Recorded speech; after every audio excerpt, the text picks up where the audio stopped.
शांतपुर कस्बा दिखने में भले ही शांत था, पर उसके बीचों बीच एक दुकान थी जिसका नाम सुनकर ही लोग दांत भींच लेते। रघु माल स्टोर। रघु नाम का दुकानदार बाहर से मुस्कुराता रहता, लेकिन भीतर से बेहद चालाक और धोखेबाज था। रात के अंधेरे में वह कई बार तराजू के पल्ले बदल देता, पैकेटों में पत्थर भर देता और ग्राहकों को बेवकूफ बनाकर सोने जैसा पैसा कमा लेता। एक दिन कस्बे में एक अनजान यात्री आया, विवेक। वह लंबी यात्रा पर था और बेहद थका हुआ। उसने रघु की दुकान से आटा और चावल खरीदा।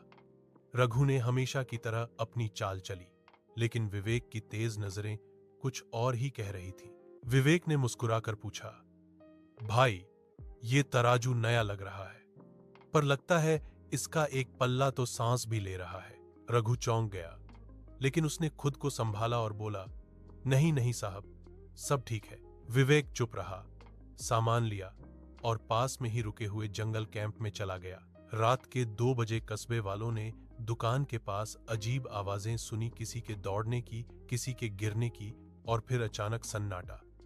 अगली सुबह खबर फैली कि रघु रात को अपनी दुकान की छत पर चढ़ा पाया गया, डर के मारे पसीने में लथपथ। उसने दावा किया कि उसकी दुकान में कोई छाया घूम रही थी जो उसके सारे पैकेट खोल रही थी और पत्थर बाहर फेंक रही थी।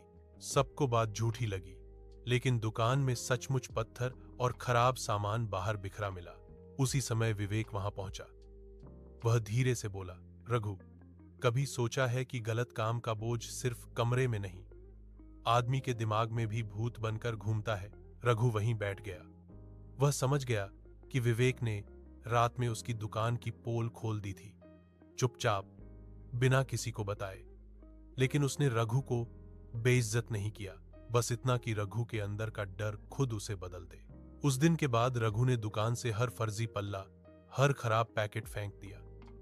कस्बे वालों ने पहली बार उसकी आंखों में सचमुच पछतावा देखा, और धीरे धीरे रघु की दुकान फिर से भरोसे की जगह बन गई।